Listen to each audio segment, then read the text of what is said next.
Hello, my name's Elijah Matias. E3 has come and gone. I'm here with a few guys here. I have Skippy. Matt. Kira 25. My name is Chris. Okay, so E3 is finally over. It's been 7 days of new games that we saw last year. We've got previews for games that are coming out this year, and we don't know when. Maybe 18, maybe 19. So we're gonna start with EA. The first game that EA showed was Madden 18. Listen, I'm not a big Madden fan. I played them. I played the old ones. I wasn't really into them as much. I know there's a big tournament scene for Madden, but I'm not that. I'm not that guy. It looks great. Has a story mode. The First story time mode, the story first, mode. Yeah, the first time there's a story mode. It looks really good. But I'm not sure. It's called Long Shot single player. It's a single player. And like I said, it looks great. I'm gonna pass it over to Matt so he can have a few input. Yeah, I don't play these Madden games, and it does look good. Like, from what I've seen, it looks fun. I don't play sports games at all. The single player aspect, I tried out the NBA one, and it was actually pretty fun. You make a character, and you go and you go through like a whole season and everything, like build up your character, and they make it to the pros. Was this But- was that an EA or was that That was a 2K. I think that was a 2K. That was a Okay. 2K. 'Cause So I know 2K has their own Yeah. franchise which has been killing it with the NBA, Yeah. but they can't make a football game because EA has a license for the NFL, so they Yeah. can't make football games. Yeah, They that- can only that- make basketball.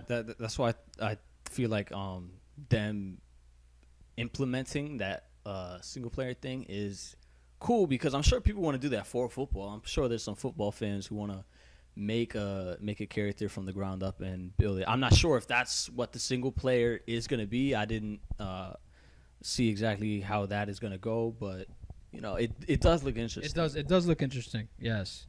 Does anybody else have any input on it? Well, I think it's the first time Madden gets a single player. And I think I saw the trailer and it was looking really good. I'm like you said, I'm not a sport fan at all. Any sports game is like a no for me, but that one really looks interesting. I could try to play it. I think that honestly, that story mode is just the answer to the 2K games, like for their career mode. Yeah, this And is true. they probably saw that that's so popular with their like the basketball game side, so let us have a chance to implement that into our games. So, just it's all part of the competition. The thing is, Madden's already successful. When it comes out, people buy it. I mean, it sells millions of copies. I know ESPN has a tournament, a Madden tournament, big tournament that first prize, I don't know how much it is, but it's big money. And people really get into it competitively. The single player, I think they're trying to bring in a new audience, which is great. You know, people that don't play the game, if they want to try the single player, it's great. I'm just not a fan of Madden. I just think it's the same thing every year. But I don't know. Maybe the single player will, bring in some new audiences, and maybe they'll end up getting into it like the competitive players. I agree with that. That it is, like every Madden game. That's the whole reason I don't get them. It's just because it's the same game every year. It's no real point to throw. To throw $60 in an investment for a game that I'm probably not going to play that much. But for a single player, single player mode, you want to, once you start it, you want to finish it. But you mentioned that it's just an answer to the 2K thing, but that's something everybody does. That's something that any game in any genre does. That's like there was Rock Band, and there was it was like a Guitar Hero version of it. It was Yeah. Then it was really not Like that's gonna happen with a bunch of games. All right, so we're gonna move on to the second topic at the conference. Battlefield 1 DLC. Again, I never played Battlefield. I hear good things about it. Don't really know much about it. So, if one of these guys wants to take it, that has played it, then that'd be great. I actually got Battlefield 1 with when I got the Xbox One S, there was a bundle that they offered, and it brought Battlefield 1. And I actually played it. I went in, I was actually thinking going in it was going to be more like a Call of Duty kind of thing. But I actually liked the game and the aspect of the big, it's a giant field, so many options you can do. Every time you die, you don't respawn in a default area, just like Call of Duty. You can actually pick the point where you wanted to spawn. Also, you saw it was like that big map view. You could see where there was the most enemies or most allies, and you can choose what point you wanted to be in. I like that aspect of the game. The graphics were sick. There's a bunch of options on obviously the weapons, different abilities that you could use, and also kind of like, I don't want to compare it to Battlefront, but in Battlefront you could end up being a soldier and then move up to like maybe a commander or something. Battlefield 1 has something of that aspect that you can like be a kind of heftier soldier to go around the battlefield. But I messed with it a little bit, but I wasn't really like too dove into the game. Now, the DLC trailer, I don't remember, but I know it was actual single player campaign DLC. I'm not sure if they brought any of that to the multiplayer. Yes. I think, if I remember correctly, the DLC was the trench part of the Russian during the night. So pretty much it's a total different environment for a Battlefield game. Always is daily. It is, and you can see every place. And in the main story mode, I think there's a few missions that are pitch black, almost pitch black, and you cannot see anything. And you can see a few people with some lanterns and stuff like that. But the DLC looks really great, and I'm interested in playing in a dark environment like that. Another good thing was there's no vehicles on this DLC right now. So this DLC, it has only to do with the single player. It has nothing to do with multiplayer at all. They're not adding anything. For what I remember, that's correct. It's just it's multiplayer. I didn't saw anything on the single player. I don't think they're going to add anything else to that. And from now on, it's just multiplayer DLC like they did with Battlefield 3 and Battlefield 4. Pretty much the same thing coming all over again. Another thing they mentioned is now in June or July, I think, that map that they show at the E3, that's coming out now in July. But there's a whole package of more maps. I think it was like 6 maps, and they're coming late September.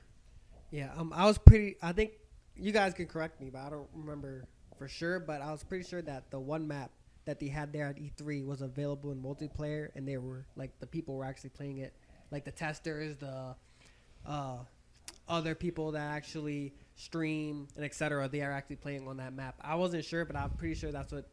Yeah, the whole venue for that conference was a lot of YouTubers, Twitch streamers, pretty much everyone that was there, even journalists, they were playing the game live right there. Yeah. And I don't know if this is the last thing, but I do have to say I love that the developers added that shark Easter egg into the game.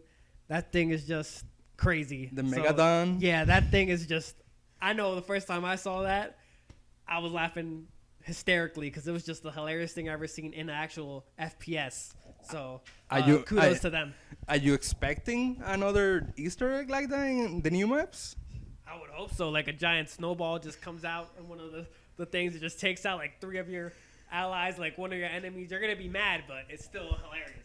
Oh my god! If they keep adding stuff like this, I might actually pick one up because that sounds fun. That's not it, but they would have to make it something that you could like actually attack an enemy with. Like, if you could make like in a snow map area on a mountain, if you could like throw a grenade on the mountainside and snow comes down, that'd be legit. All right. Next topic is FIFA 18. I'm sorry, guys. This is another game that I've never played. I'm always a big fan of just the cartoonish 3-on-3 soccer games. I'm not really big into watching soccer. But it looks like a good game. The graphics always look incredible for FIFA games. But really, I don't have much input on this one. Matt? I'm telling you right now, I'll buy this FIFA game if there's a Megalodon coming out the field right now. Like you said, I don't really play those sports games, but I feel like with FIFA it's the same issue. I don't see a lot of things being added to it. Like with the Madden getting the single player, like with FIFA for that specifically, I feel like really is every year it's the same thing. I guess for the diehard soccer fans who definitely want to play the updated versions of the real life players, that'd be cool. And there's definitely a competitive scene in this game too. Also, just like Madden. But I mean, soccer games, it looks good, but I don't know. I've never played a soccer game like FIFA. It might be great, and I just don't know it. Yeah. Again, like Matthew was saying, it's just amped up graphics, probably especially for the Xbox X. The whole Scorpio chip thing that's going on. So they probably might be one of the games they were aiming for the graphics. Maybe some change in the rosters from the last year's game. And also there's a story mode sequel. So you guys that are really into the story mode, you're going to want to probably pick it up. And I also noticed that a lot of EA with the whole... So there is a story mode. Okay, I didn't... Yeah. Okay. That's kind of a staple now with the sports games. Just because in any game, typically, there's always that multiplayer aspect and then the story mode. But, yeah, we'll see what happens. But I honestly think that EA is really trying to expand, like, their horizons and trying to get people into, like, the competitive scene to, just to take it to, like, another level instead of being at home playing with your friends, trying to take it to, just a new height. There was one game that was a multiplayer game that had no single player mode. What was that game that you guys played, fighting game that you guys played recently with the Warriors and all that? For Honor. That game was trash, all right? Let's all be serious. The game was trash. It was good for maybe, a month? Correct. Yeah, a month before it just died out. I think maybe 3 people play it now, but it's just garbage. Yeah, it got really hyped up. I bought it and I played it and I had fun again for like a month. Then there's just too many issues with it. We enjoyed the game. Me and Matthew, we picked it up close to release, and they really hyped up the game. Game trailers were pretty convincing, but once we actually got in the game, I enjoyed it. Like, it was a fun game, and there's a lot of awesome aspects in the game.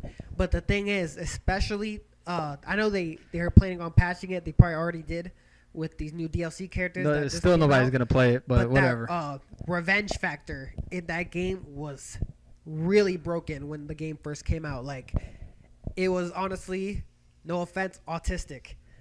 The way that you could 1v4 people, clear out the whole, the 4 other people that were fighting against you, clear them all out. And still, like, that made no sense to me. Like, that's a little too much for my taste, at least. Now, For Honor, this is a game I followed from like the beginning. Back when the beta first opened up, I was following it really closely because, to be honest, nobody knew what they were doing, so it all looked good at first. But as the beta closed, I was waiting for it to come out. And after it came out, I started to watch the people play it, saw people learn what they were doing. There's a lot of exploits, there's a lot of cheese. There's not a whole lot of talent involved, in all honesty. Well, coming back to EA, well, we just got stranded on Ubisoft for a moment. EA is not new to this type of multiplayer-only games. They did it last year with, 2 years ago with Titanfall, the first one. And I think it was 2 years ago, 3 years ago maybe. And then last year they did it, last year was the Battlefront. Battlefront is Star Wars game, just multiplayer only. So they're not new to this multiplayer only games, but like Eli mentioned, they kind of suck. Yeah. Well, a lot of people want single player. I'm one of those people that I enjoy multiplayer once in a while, but single player is the thing that really draws me in. If you show me a great single player, like the game we're about to talk about. I mean, it is a multiplayer game, but it has a story. And this game, it's by the same creators as Brothers. The Brothers, I hear, has a great story. I still haven't had a chance to play it, but the game is called Way Out, and the game looks incredible. You can play split screen, you can play online, and it just looks great. The story looks great. And I can't wait to actually play this game. It's been a while since I bought an EA game, but this is definitely a game that I'm interested in. I saw the trailer and I got a little hype with it. It's an interesting story. It reminds me to this TV series Prison Break, where pretty much these two brothers had to escape their prison. And pretty much the game, from what you can see on the trailer, is just that and a little more. Like, you can see the characters going around after prison and trying to save or rescue someone. They didn't make that clear, but it was pretty good. The thing I didn't like is I'm into single player story mode, and this game forces you to play co-op. And it's either online or split screen, but you cannot play alone in your house. Yeah, basically you have to have friends in order to play this game, which is great if you have friends. I mean, I'm not sure how the online works. I mean, we'll find out soon enough. But, yeah, I mean, it's the fact that you can play the whole game in split screen is great, because you can sit down on a couch, whether it be with your friend, with your girlfriend, if she's interested in playing this game. It just looks incredible, and you can play. It doesn't have to be an online experience. Now, I may be wrong here because it's been a decent couple of years, but if I recall, in Brothers, you could play it by yourself. You could just switch between the two brothers. Unfortunately, I did miss this portion of the conference, so I can't really say I have too much knowledge on this game, but if they know anything, then it's probably not only co-op only. That's the way I would look at it, because the previous game was you would switch between the two characters dependent on what was happening at the time. Well, I was reading interviews from the developer, the creator of this game, and he specifically mentioned it was co-op only game, and it's either split screen or online.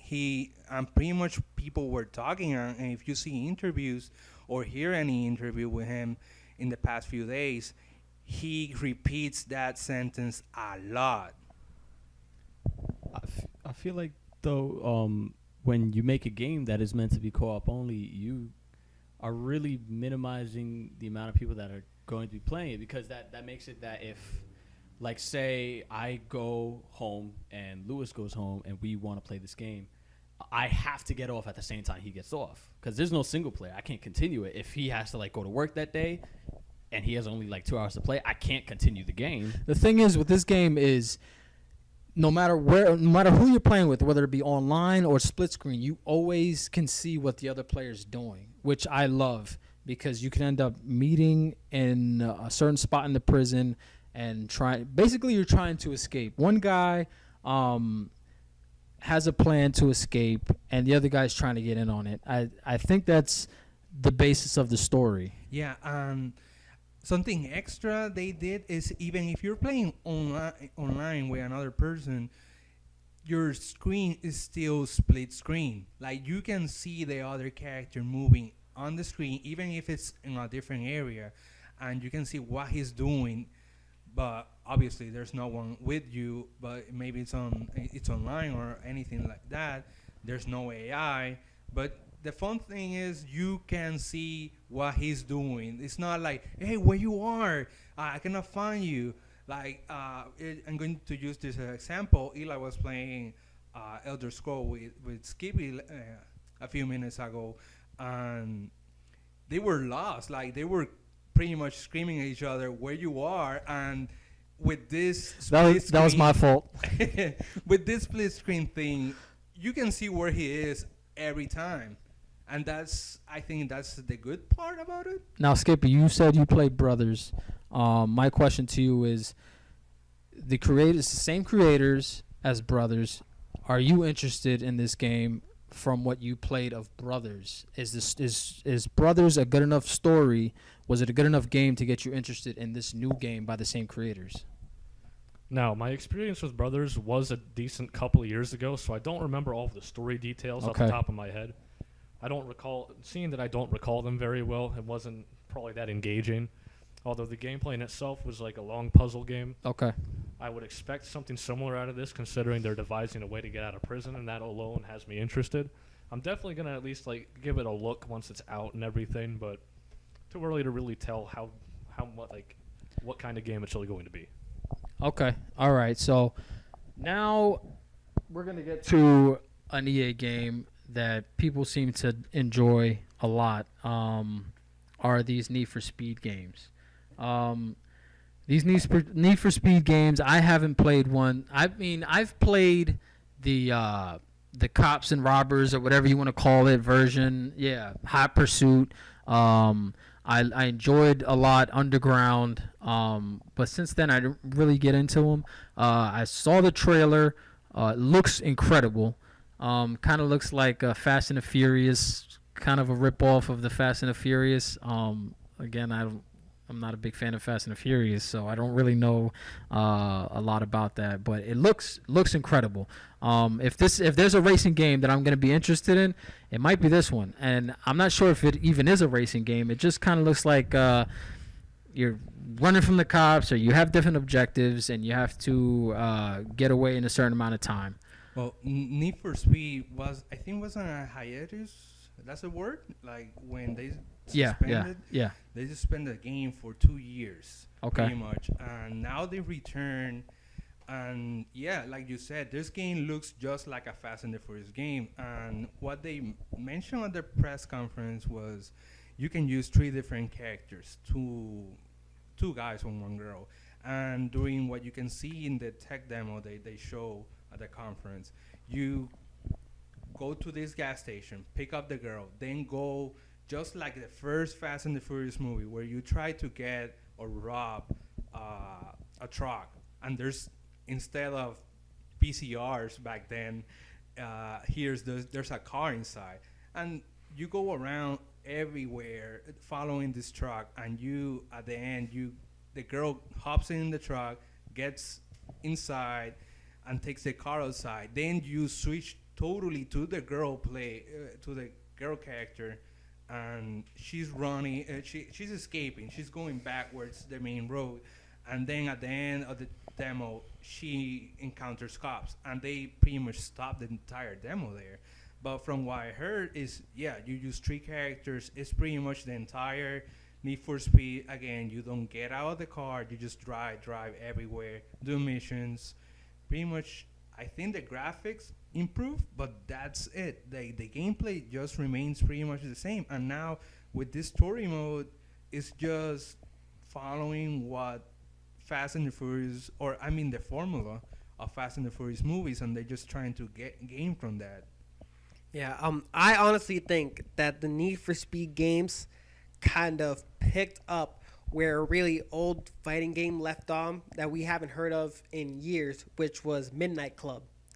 I think Need for Speed kind of picked up on like that fan base and brought in that crowd. Started out with the first one that was more focused on the races and different side missions here and there, and then now they kind of moved up to, I don't want to compare, but it's kind of like a mash of their Need for Speed game and GTA. The whole thing about the heist switching into 3 characters, which GTA had, GTA 5 to be precise, that you could switch in to 3 different characters. So I think it's kind of like, I wouldn't compare the two to like being identical, but it's like a kind of like a mix. Now, I don't know if I mentioned the name of the game is Need for Speed Payback. And now, Matt, you have a few words about this game? Yeah, I actually didn't see the trailer for this game, so it's the whole premise of this game. Is it mainly supposed to be a single player like storytelling game, or? Well, I think most of the time with these high pursuit games, it is single player, but maybe this is a multiplayer game. Chris, is it a multiplayer game? I don't remember. They didn't mention it, but based on all the feedback of the people, the people that play this game, like once they finish the story mode, they always go online.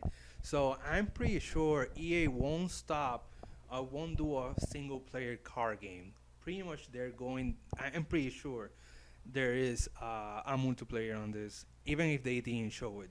Anyway, the game comes on November, I think, this year.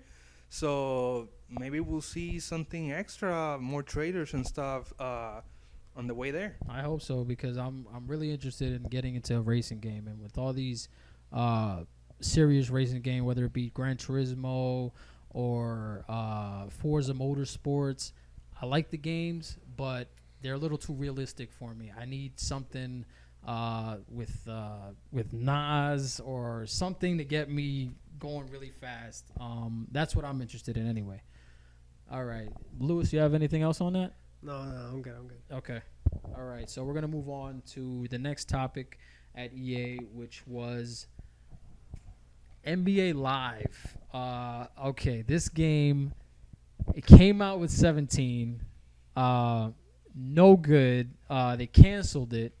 I think it was 17 that they canceled. They just couldn't compete with 2K.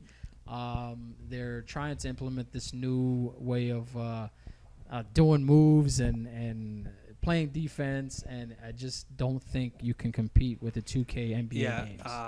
NBA Live, I think it was 2016. They pretty much throw that game out there, and it was competing with 2K back then, and pretty much 2K destroyed the game with high-end graphics.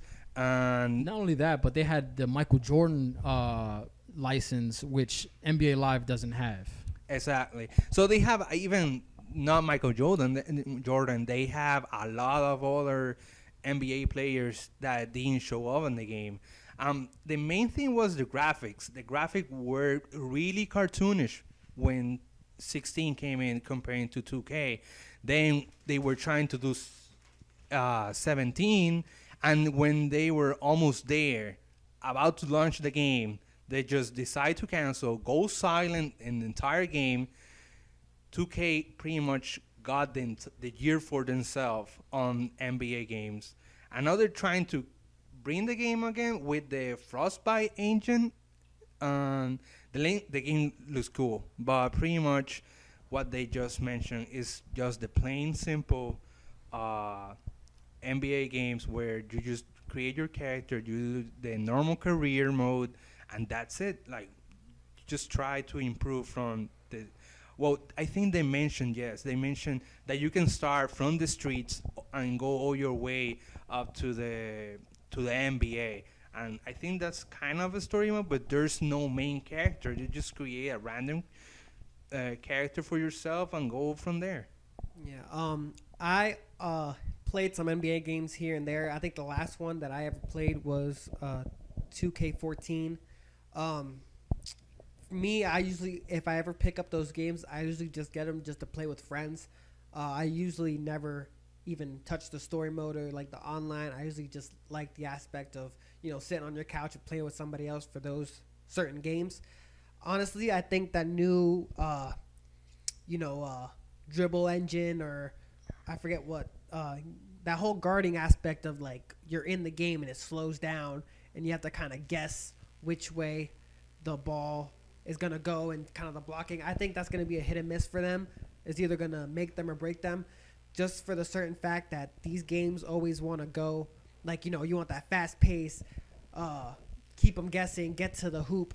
I think that aspect is really going to slow down the game and maybe potentially even, kind of kill the game for normal NBA players. This is the last chance that EA has at a basketball game, because if this fails, they're completely done with basketball games, in my opinion. And I think that would be a smart move for them because, like I said, they tried to release a game. They couldn't compete with 2K. It just wasn't happening. So if this fails, which is a game they rebuild from the ground up, if this fails, then I think they'll completely be done with these basketball games. Now, EA, they can't compete with 2K with how long it's been around. It's established. It's like the Madden of basketball.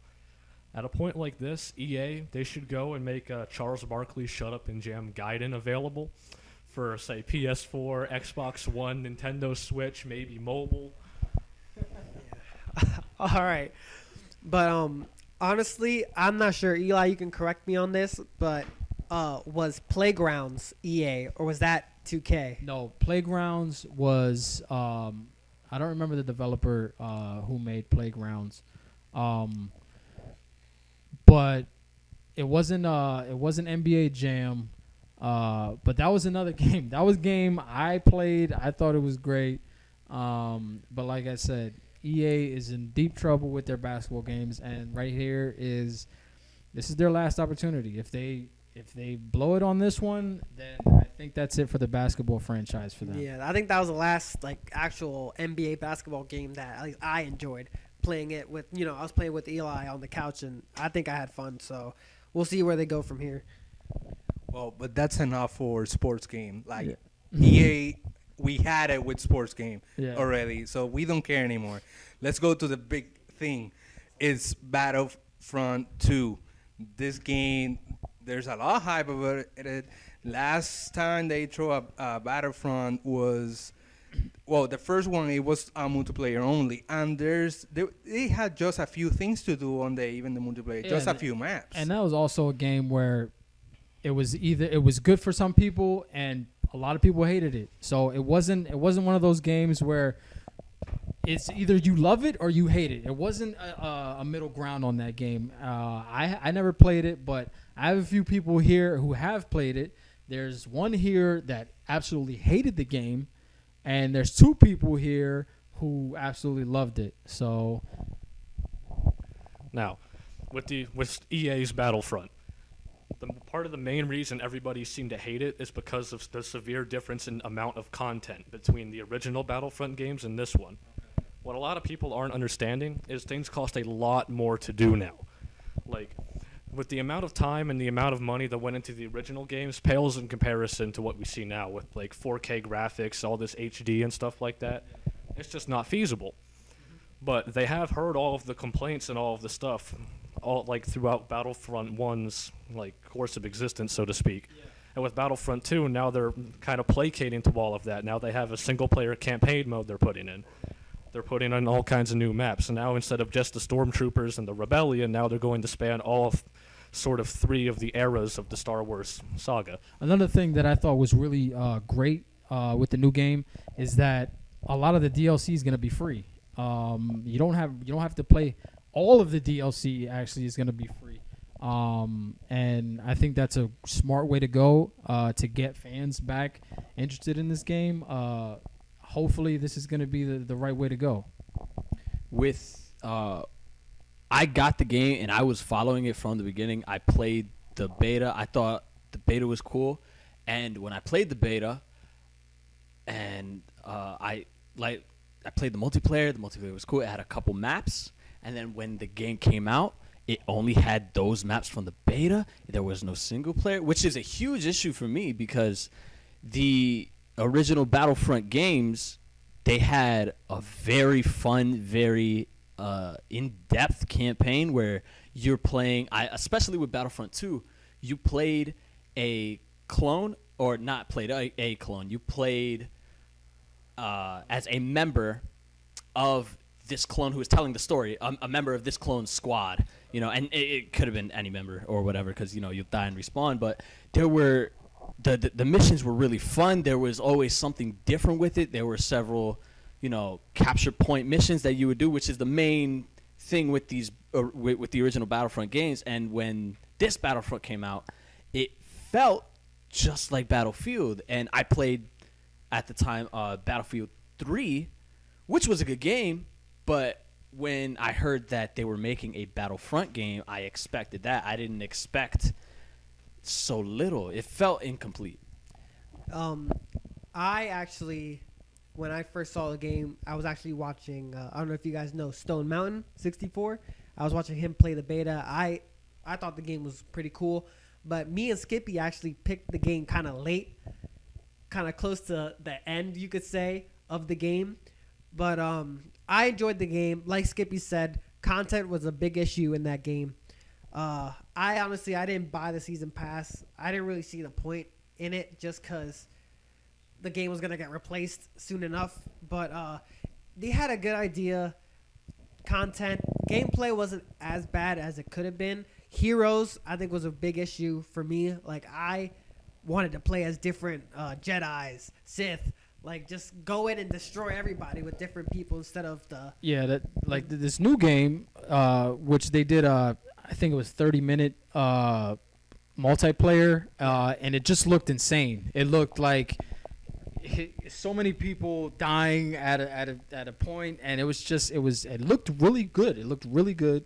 Darth Maul looked incredible. That's one of my favorite Star Wars characters. And he just seemed to tear it up. He was just tearing everyone up, especially when they got into this little area, which was insane because people were dying just one after another, and it was just that's a great way to finish that demo because it just looked insane. Now, going back to what I was saying earlier about the cost of making a game nowadays, through the course of Battlefront 1, EA Battlefront 1, they've made all these new assets and they've made all these new models and all sorts of stuff to use. Now with Battlefront 2 coming out, they're able to reuse and modify a lot of those assets, making it a lot cheaper and a lot quicker to put out more content. Hence, we see this in-depth story mode, and we see different iterations of the Star Wars saga throughout through the Clone Troopers up through the Rebellion and all that.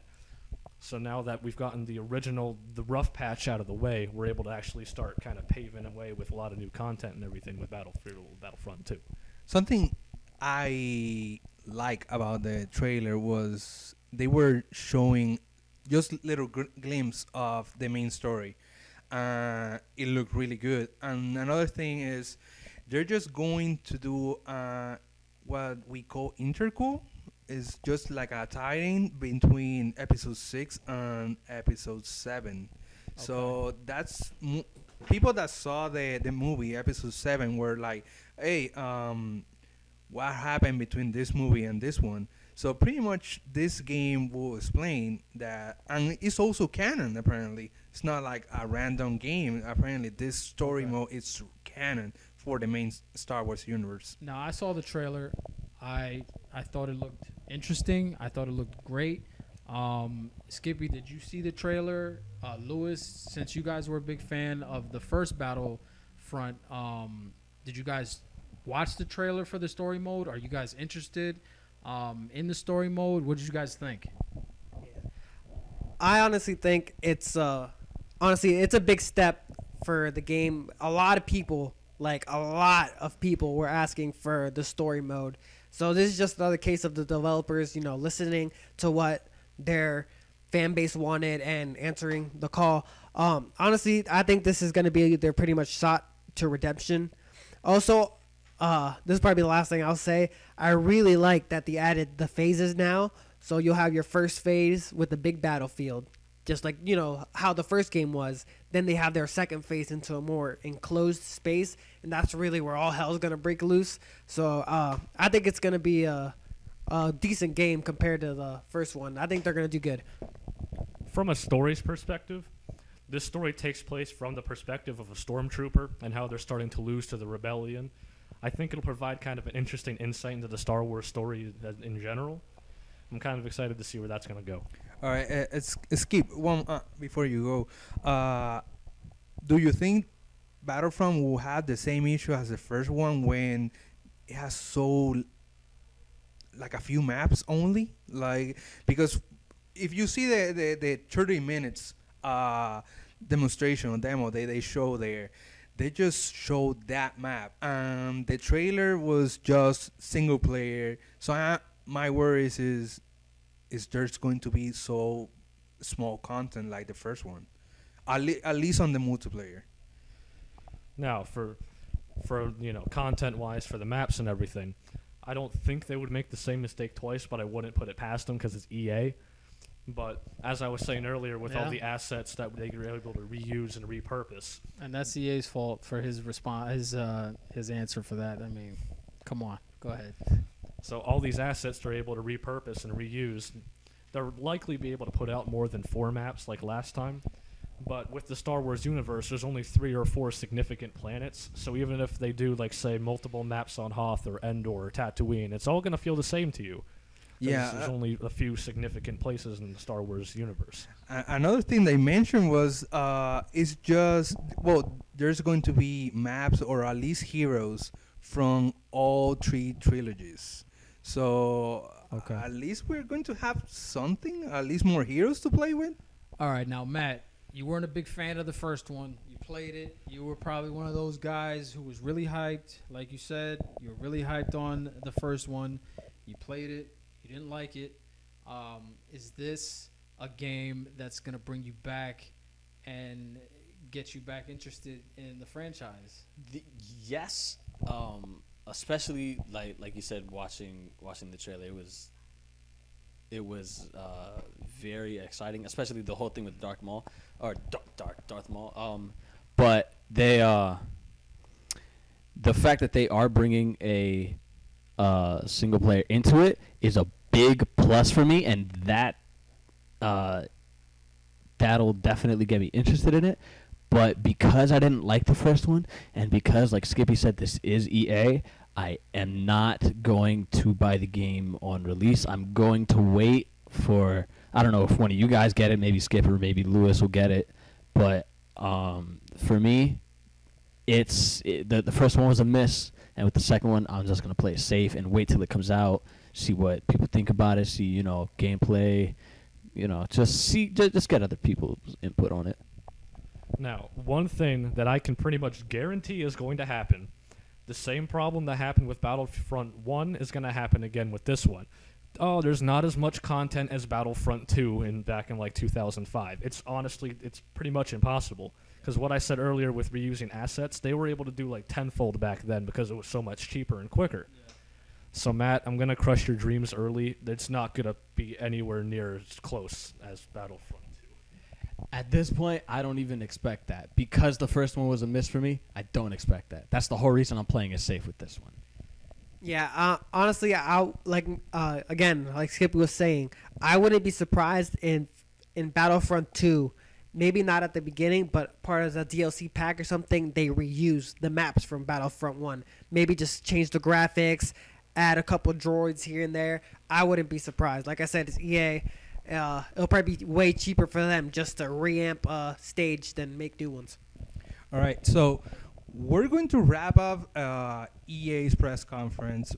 Guys, what will be the grade you will give this press conference? Like, let's consider all the games they show and what you saw press conference, post conference, pre-shows about this EA, just EA. What grade you guys give it to? Well, listen, the games, they looked incredible. Definitely A Way Out is a game that I might pick up day one. If not day one, eventually I'm gonna get it because it just looks really interesting. It looks really good. That's probably the only game at this conference.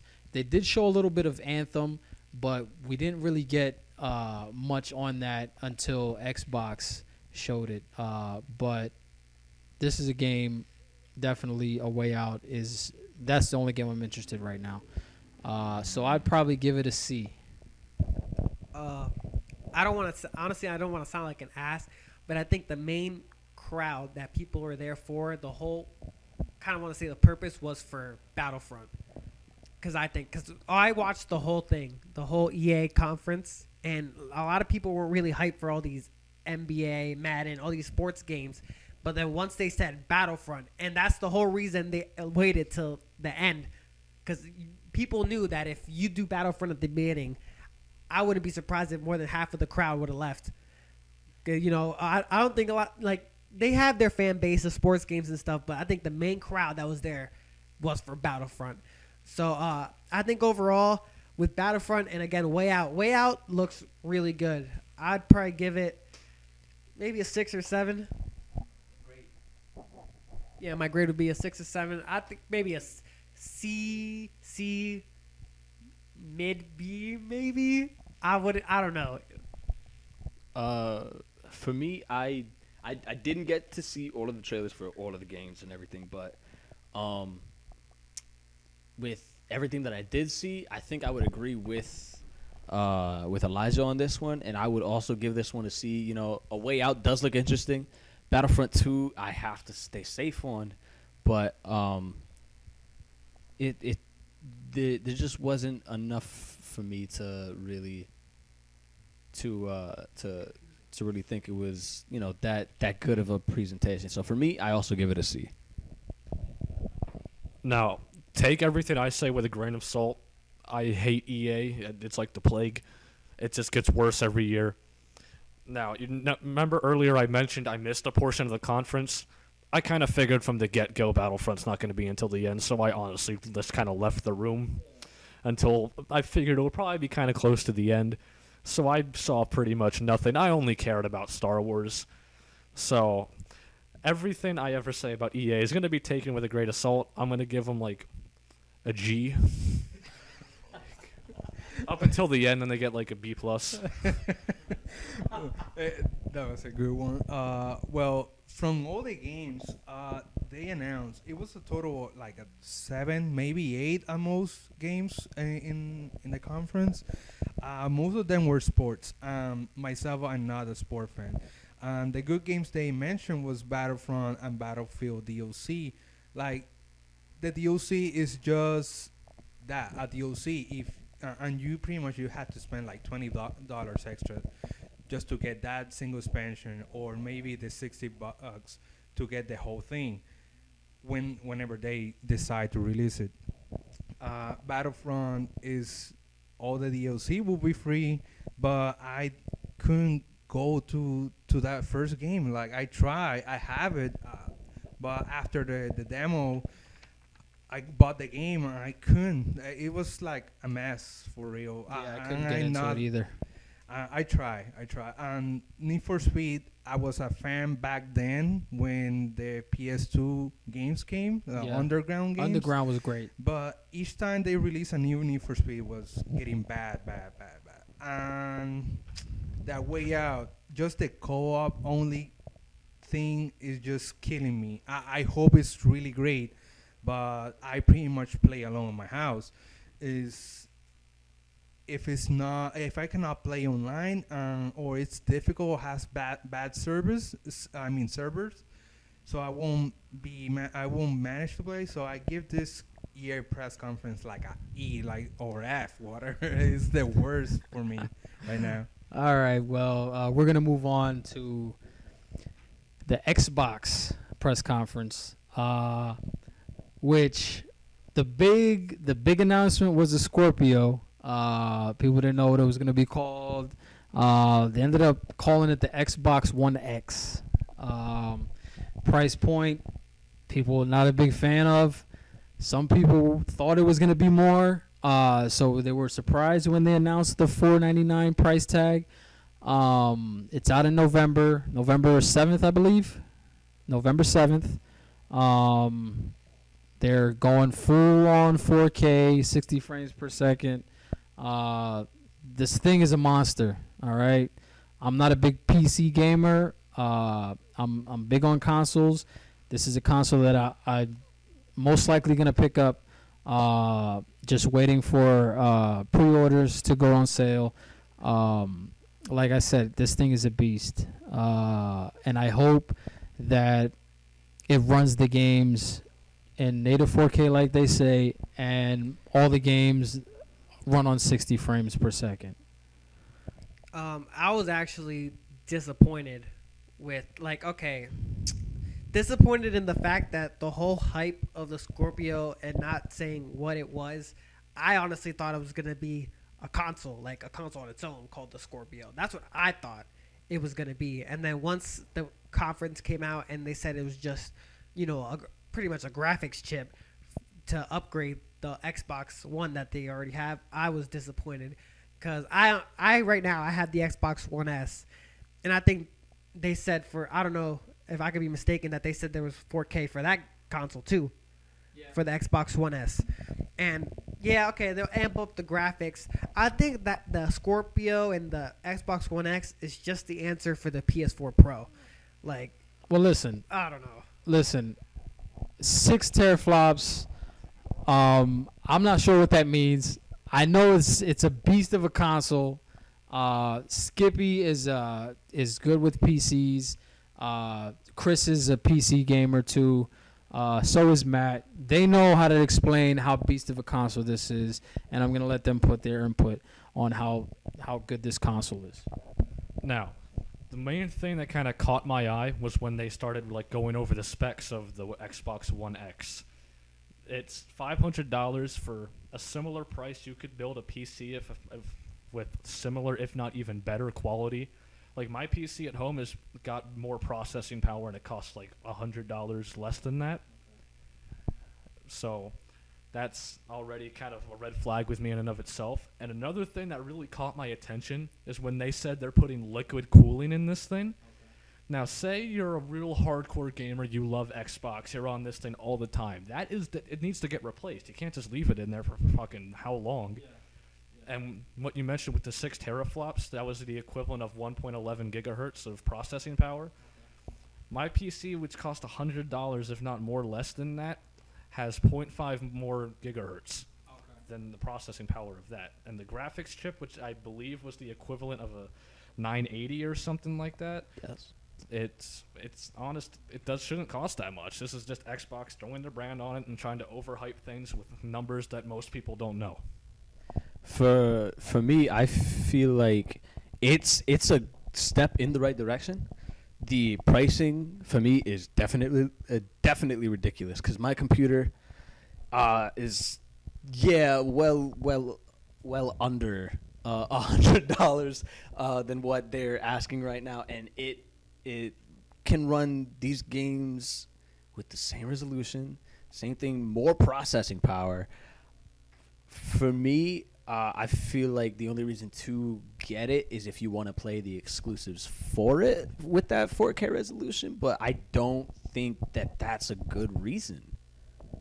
Okay, so this Xbox, it's 6 teraflops GPU clocked at 1.172 gigahertz, and it has a 12 gig GDDR5 memory. It's 326 gigs of memory bandwidth, and like we said before, it's true 4K resolution. And also they kept saying if you haven't upgraded to a 4K TV yet, it's not gonna matter. It's going to play your games just as good on your 1080p TV. Like Louis mentioned, this is their solution for the PS Pro, and I can admit the horsepower this console has is a lot better of what the PS Pro has. And has a lot more things, like for example the Blu-ray 4K playback, native 4K games, those things, just those two things, pretty much, PS Pro cannot do. I'm not diminishing PS Pro. I think it's a great console. This one is, I think, in my opinion, is just a better one. But the main problem is the price point. Another main problem is just a simple upgrade. It will run the same OS, the same operation system for the Xbox One. It will run the same games. It won't have main exclusive for them. Pretty much what they say at the conference, they're just patching their AAA games first party exclusives, and they going up res, and they just and with this console they just want people. I mean, the developers have the option to do a better games. That's what Phil Spencer mentioned in one of the interviews. But like I said, it's just a simple upgrade, and you cannot use the 4K if you don't have a 4K TV. True 4K TVs are not that cheap. They're still really expensive. So if you're one of these people that like to spend money, like E here, he likes to spend money, or any people that likes to spend money just for things that may not need right now, this is the console for you. You will have the best of the best right now. But you will need that ultra HDMI, whatever cable, and you will need the high-end TV also. If you don't have those two things besides the Xbox X, pretty much you just have you go better buying the $200 is 250 Xbox X, and pretty much does the same thing. Just it won't go 4K.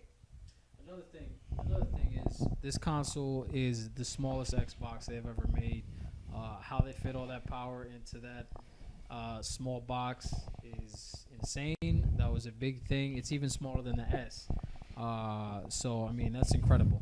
I saw a video presentation about the Xbox S, like in that video, and pretty much that thing has the PS2 Slim, that small. They were comparing it, and like if you remember, PS2 Slim was just it looked like a thin book. They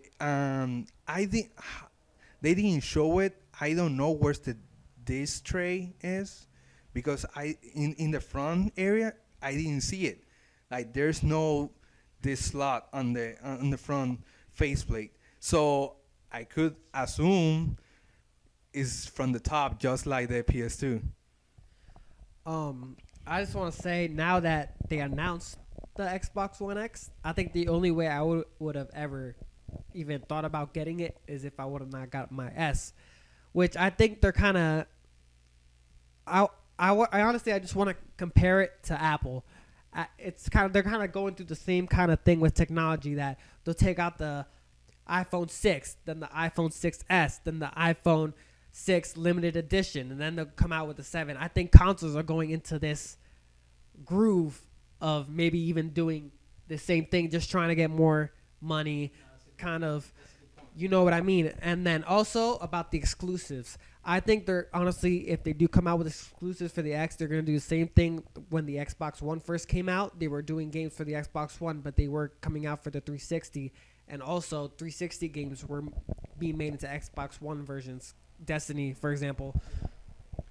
Now, going off what Chris said earlier, my biggest problem with this goddamn thing, it's just an upgrade. Yeah, go ahead, give it a little more RAM, upgrade the GPU a little bit, a little more processing power, and suddenly you're charging fucking double? Like, seriously. All right, so Skip, if you're saying if they announced it as a new console instead of just an upgrade, would you still have the same opinion that you have now, or would your opinion change if maybe they just announced it as a new console instead of just an upgrade? Now, if it's going to be a new console, charging this much money for it, for specs that are... I'm not familiar with the original Xbox One specs, but I can't imagine it's that much better if the specs are what they're at now from what I'm seeing with the One X. So if they want to go ahead and like say they do make a new say they made it a new console, Okay. same specs as the Xbox One X is now, and if they charge that much money for it, there's an issue. When the Xbox One originally came out, the specs were far better than the 360, if I recall. It's been a decent couple of years, so Yeah. my memory's a little hazy. Uh-huh. But it wasn't like that outrageously expensive to be $500. Well, At this point, they're just playing, like Lewis said, they're playing like Apple. They're just making things expensive to be expensive. exactly. Exactly. Going back to what Lewis said, they're making these consoles. I wouldn't be surprised if they make another PlayStation 4 Pro that's smaller than the PlayStation Pro right now. You know, they're just gonna try to make it smaller to try to sell more consoles, maybe make it cheaper. So Microsoft will probably end up doing the same thing, because look at what happened with the last generation. I mean, they came out with I don't know how many versions of the Xbox 360. It's just insane. I mean, they came out with the 360, and then they came out with the black 360 Elite, and they just keep doing it. So I wouldn't be surprised if they go that route again. Just like Lewis was saying, it's just exactly how Apple's doing it. PlayStation. Oh well, not PlayStation. Sony. I'll save you some time. PlayStation 4 Pro S. There you go. All right, so just let's skip to the next topic because we're going to be like hours just talking things about Xbox X. First game they showcased with the Xbox One S was Forza 7. Obviously, it's exclusive. I mean, first party game for another racing game. is is another racing game. But in my personal opinion, I think it's one of the best racing games in a few years Okay, now. I agree with you on that. I mean, it looks fantastic. The only Forza game I bought when the Xbox One came out was the one that came out for the first one. So that's the only game. That's the only Forza game I played. I played it maybe like 3 times, and then you know what? Like Chris said, I like to spend money. Even though I'm not gonna play it, I do still play racing games. I didn't really get into Forza. Well, I have played all the games, like literally all the games. I'm really excited about this one, but I think since they change, or at least since they start giving away the Forza Horizon games, there are more in street racing line than NASCAR type. I think those ones are just the perfect racing games right now. Forza 7 is going to their NASCAR type of games, and these games are just graphical, and they just showcase new consoles with it, and probably this one after playing Forza Horizon 2 and 3, probably I will play this one for a little while, but I'm pretty sure I'm more excited for Forza Horizon 4 announcement right now. Yeah. Like Chris was saying, Forza does a great job of seeing where the console's graphics can get to. Like, I think that Forza has like the best graphics for the consoles. Like when they come out, like that's like the max graphics you're gonna get out of a game, because Forza does such a good job with the graphics, environment, different cars, just every aspect of the game. Like, I haven't played any of the Forzas, but every trailer that I see for the consoles, the graphics are like spectacular. So, I mean, I know you guys out there like to play these games, and I don't judge you. Now, Forza's a game I've never really been into. I've honestly never played one. One question, is it an Xbox exclusive, or is it also for PlayStation? No, that's a first party Xbox game made by Turn 10 Studios. Yeah, it's just Xbox. But of course, because they're doing this Xbox Anywhere thing now, you will see it on PC also. Okay, because when I was watching the trailer for it, watching Xbox's conference or whatever, one thing I thought to myself was, damn, this would be fucking awesome in VR. Like, I would honestly shit my pants. Like, watching those trailers, like, it made me, like, cringe up a little bit because I didn't want to hit stuff. Like, if that was in VR, it would be, like, the best thing ever. Well, just skipping a little ahead on the conference, they in this conference they don't talk at all of VR, and the main reason, and this is I'm not quoting because I don't remember exactly the quote, what he said, but Phil Spencer mentioned that he doesn't. He thinks the VR should be focusing on the Windows on PC, and he doesn't think Xbox is the right console for VR in this moment. That's not his exact words. I'm not quoting right now, but he said something similar to it. I honestly think that maybe not in this game, but in maybe a future game, if they come out like what Skippy said with the VR, and I don't know if Forza ever did this, but I know there was one racing game that they came out with an attachment for the Xbox that you actually had the wheel. It did that kind of thing, kind of like have arcade controls that you can shift, have the gas, brake, and the wheel with the VR, just immerse you into the game. I think that would be a big hit. I would get it. No, yeah, I mean, I understand where you're coming from, Lewis. My opinion is VR is not going to last too long. Just like 3D TVs. I have a 3D TV myself, and I never used it. It's just something that came. People used it for a little while, and it just it's just a gimmick. That's my opinion. I almost bought a PlayStation VR, and I backed off, which is a surprise for me, because I usually Missed the just money bags. I just usually just buy things and just wait till hopefully something comes out good for it and I play it. So I mean, I was a little happy that Microsoft didn't come out with a VR headset, because I just think it's a gimmick and it's just gonna come and go in maybe a year.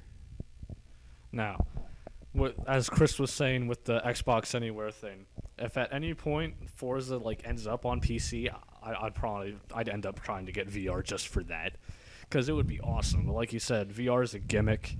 There's not too many games that do it well. A lot of them are kind of indie garbage almost. Yeah, they tried, but it's really hard to really emulate it with just a headset. Like what Lewis was saying, if they had full arcade controls and stuff like that, it would be awesome. Everybody would have this shit somewhere in their house, but Yeah, Resident Evil 7. People really enjoyed that game in VR. And that was a game, I guess, that did it right, because people did play it in VR and people enjoyed it. yeah, it's just difficult to do VR right with just a controller. If you want to do it right, you'll have to have the proper controls for it. Like using Forza as an example, you want the steering wheel, you want the shift knob, you want the pedals, you want all that good stuff. But it's just not possible. Yeah, I think if you had Windows 10, you can download Forza 6. It's just like a version of it. It's not the entire game. It's called Forza 6 Apex. And I think it has a type of VR, but you need the Oculus Rift for it. And that thing is more expensive than the PlayStation VR right now. Yeah, I think it's $7.99, maybe some- even more than that. Yeah, it's really expensive. But if you can afford a Scorpio, you can probably get this while you're at it, just tossing your bills everywhere. Yeah, but we go pretty much. We're just going to the main topic. This is a console, and the VR included is just for people that like to spend money on things that they really don't want, and maybe they want, but it's not necessary for their lives. This Xbox One X won't have exclusive titles to it. Pretty much all the games that will come out for it, it will be playable on any Xbox family, like they say. Okay, so we're gonna move on away from Forza, unless anybody has anything else to say. Nobody has anything left to say on Forza. Last thing I'll say on that was, it was a great demo. It looked incredible, and the 60 frames per second HDR is really incredible. But like I said, you need a 4K TV in order to play it. And they showcase a brand new car, the Porsche. Oh, yeah, there. And they were so excited about that. I don't care. I cannot afford right now an Xbox One X, neither a VR helmet. Why you showcase a car like no one will have. Like really, it will just rot on the dealers. Like, hey guys, we know we're trying to say this $500 console, but hey, check out this $100,000 part. Yeah, I think it's a little more than $100,000, but it was something that I was not interested in. It wasn't a wow factor. Oh my God, they have an exclusive new Porsche in this game, and it's just come on, Microsoft, you can do a lot better than that, man. Microsoft Porsche confirmed. Yeah. All right, so we're gonna move on away from that. Xbox One X. Stick with us next time when we get in depth into the Microsoft conference and all the games that followed the Xbox One X, formerly known as the Scorpio.